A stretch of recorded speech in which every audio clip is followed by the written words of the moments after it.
South African President Jacob Zuma landed at Xiamen International Airport on Saturday. His plane touched down at around 9:30 in the morning. He's the first of the 5 BRICS countries' presidents to arrive here in Xiamen.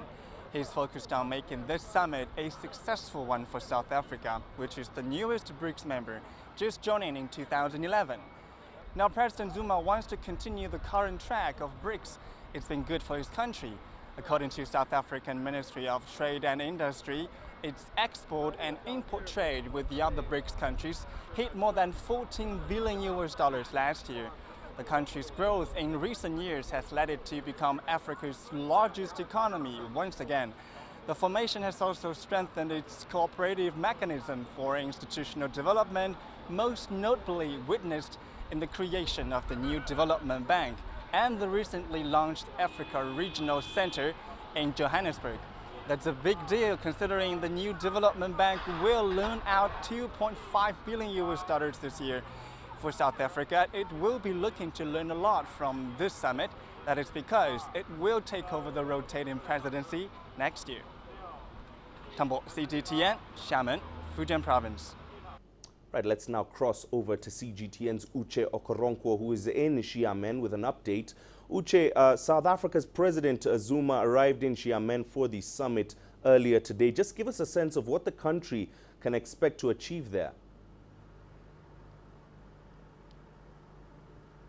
Well, Mahir, this summit will certainly be key for South Africa as it struggles with an economy in recession. Not only is it the smallest member of the BRICS group, growth in the country has weakened. We did see a surprise GDP contraction in the first quarter of 2017.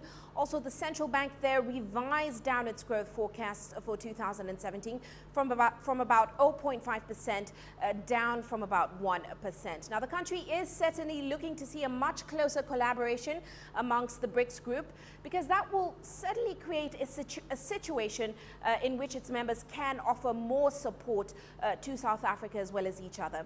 Now, support South Africa definitely needs right now to solve challenges it is facing with unemployment, for example, with infrastructure development as well, and poverty reduction. It is also relying on the new Development Bank, which essentially is the BRICS Bank, to play a big role in accelerating Africa's huge infrastructure needs through its loan facility. Now, as you know, the bank has committed about $1.5 billion towards South Africa's development projects, and it just launched its regional office in Johannesburg just about last month. And Uche, given the economic backdrop in which the BRICS are meeting, what are some of the challenges that the group has to deal with at the summit?